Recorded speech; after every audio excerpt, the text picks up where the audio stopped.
Welcome back to Smile Jamaica, guys. It's said that some of the leading hotel operations are losing an entire generation of their skilled labor force to other sectors. And following the economic fallout from the COVID-19 induced disruptions to the travel and leisure industry, we're asking what's going on.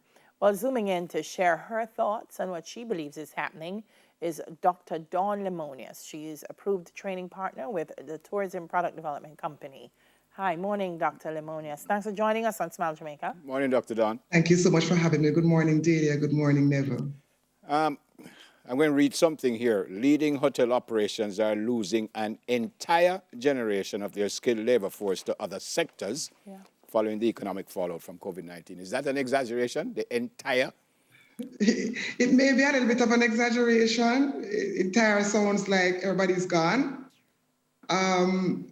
I would say maybe close to 50% of the persons have not or are not returning.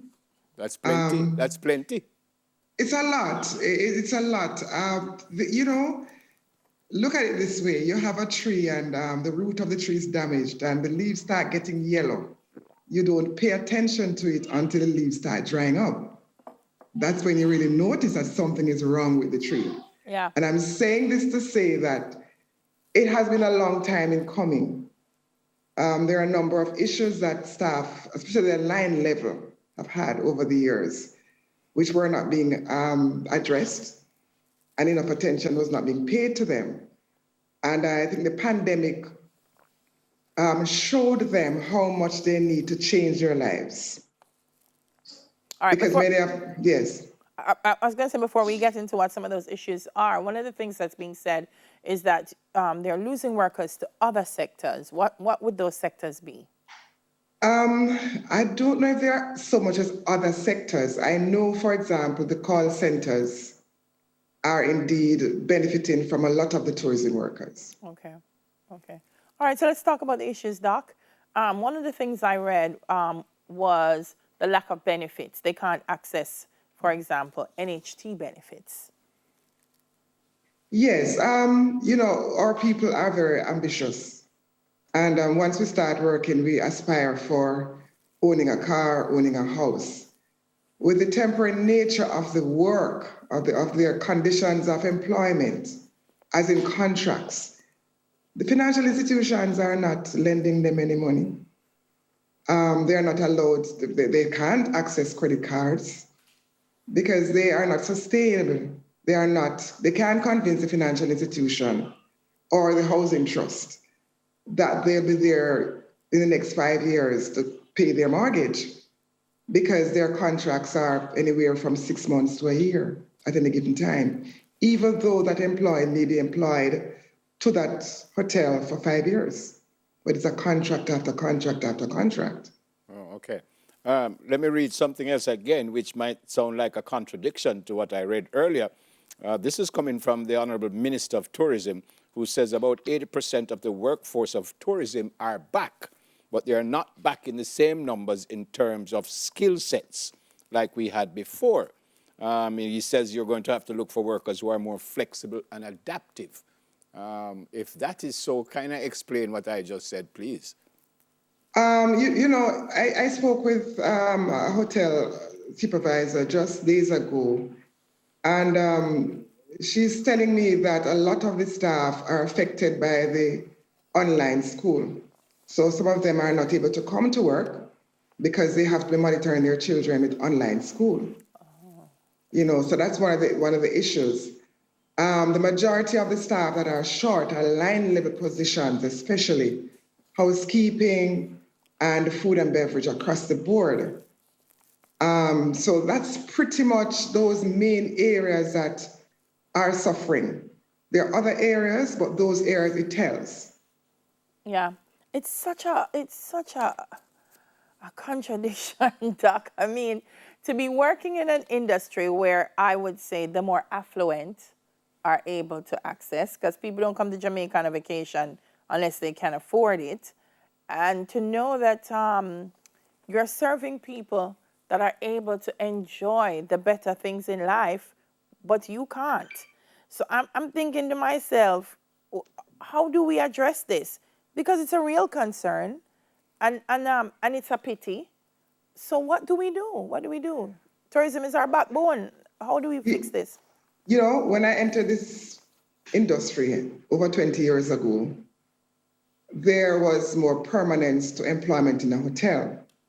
So you could see the progression of the employees. You could see them buying a car. You could hear them telling you that they're paying down on a house or they're buying a house or, you know, little things like those. And they were happy because they know that their employment was full-time. So they had security of tenure. And what we have had over the last, maybe say, 15 years or so, is a lack of security of tenure across the board. It's a glamorous environment for the visitor to come and to enjoy. And you would expect that the person who is delivering this great service, this person who's giving you that smile and so on, would pretty much be as motivated. They are smiling sometimes under very difficult situations because they know that next week the contract is going to be up. And the supervisor hinted to them that you're not performing, so we might not call you back after the contract is up. Wow. You know? And so they constantly have to be dealing with contract breaks and not knowing if they're going to be called back. You know, that kind of thing. And it is something I saw coming a long time ago because I had warned coworkers of mine about it. I suspect, I pray that this will be over sooner than later. We've gone through 2 years of this pandemic. What we're going to do when it's over? Are we now training folks to fill these spots that these people have left, or what are we going to do? I think one of the things that we need to do is to make the workplace a little bit more inviting for them, not only in terms of salary, but feeling appreciated and feeling as if when they go to work, people care about them. You know, that's one of the things. And salary, I know, is a big issue because what has happened now is that these persons who are displaced as a result of the pandemic, they have found ways of surviving, which to them is better than going back to that place where the experience was not so good from before. Wow. Yeah. Wow. So they have become entrepreneurs. They are going on the cruise ships to work, and they are going on the overseas programs. That mean we're in trouble? We may be in trouble, you know, because every hotel almost now, you're seeing them advertising for these key positions. And it's going to get worse in January when people are being recruited for Florida, especially for April. We know that April is a traditional time when we have a lot of persons leaving for the program. I mean, persons are leaving to the point where they're not only going to work in hotels, they're going to work in Florida on the cane program. Yep. Restaurant. They're going to Canada. Yep. We're in the fisheries program. Yep. You know, because it's all about money now. It's all about survival. And it may not only be the responsibility of the hotels.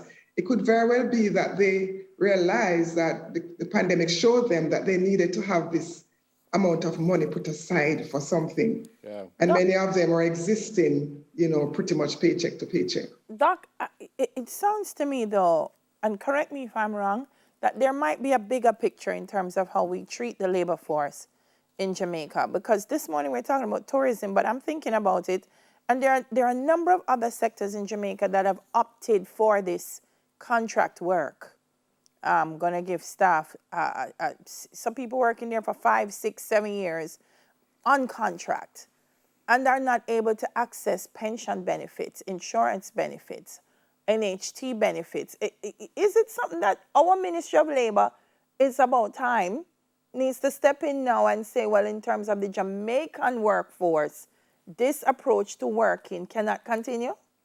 Yep. I see it that way. It is something that we need to I don't know where this contract thing came from, like overnight. Yeah. And just consumed all the industries, all the major industries. Yeah. But I can tell you that if you were to put yourself in their position, you would like to know that you, as an ambitious person, can access these things you just spoke about. Yep. And loyalty not only comes from collecting a paycheck every week or every fortnight or every month. It comes with knowing that you're comfortable. You know, a few weeks ago, I spoke to a hotel manager in Negril. He's an owner. And he opened this hotel in 1981. That's Mr. Daniel Grizzle at Sherilla Inn. And he's telling me that he has staff there from opening, and 80% of his guests are return guests. Why? They come home to family. That's what it does. Yeah. They keep coming home because of the staff. And one of the things that I've known over the years is that employees move from hotel to hotel. The guests move too. Yeah. All right. Happy New Year, Dr. Don. Good to see you. Be safe. God Happy bless New you. Year to you. Yeah, man. Thank you so very much. And we just hope that 2022 will see some changes for the positive. Yeah, man. Yeah. God bless. Dr. God bless Don, you. Thank you so much. Dr. Don Nimona is approved training partner with a tourism product development company. Up next, folks, the Jamaican hummingbird Taino tribe. Delio's going to have that interview. Stay